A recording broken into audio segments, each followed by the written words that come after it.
السلام عليكم ورحمة الله وبركاته. رسالتي إلى رئيس مجلس الوزراء المعين بن بريك. هو كان وزير مالية ويعرف مداخل الفساد وسبب انهيار العملة، كونه كان وزير مالية في أهم جهاز إداري في الدولة، وعليه أن يحرص كل الحرص على أنه يوقف هذا الارتفاع العملة الأجنبية مقابل وانهيار ريال اليمن. ثانيا عليه أن يعين وزراء جدد، وأول وزير يجب أن إبعاده هو وزير النقل عبد السلام حميد، هذا فاسد، والأخ وزير المالية يعرف هذا جيدا.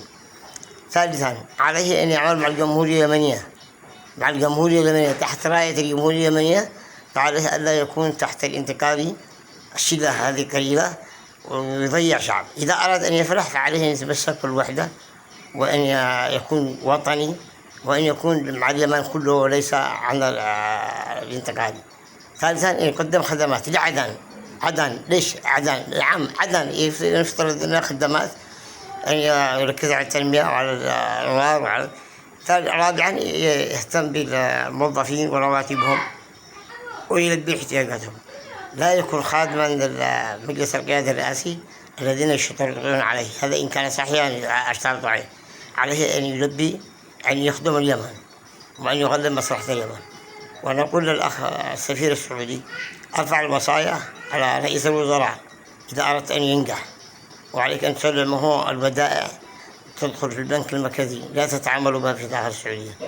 وعلى الأخ السفير السعودي أن يبعد أكبر فاسد عبد السلام حميد، لأنه لا يصلح أن يكون، ويعينوا واحد من الانتقالي من عندهم، فليعينوا واحد من الانتقالي، لكن عبد السلام حميد هذا فاسد بامتياز. نتمنى النجاح لوزير المالية. زمان كانوا يعينوا وزير مالية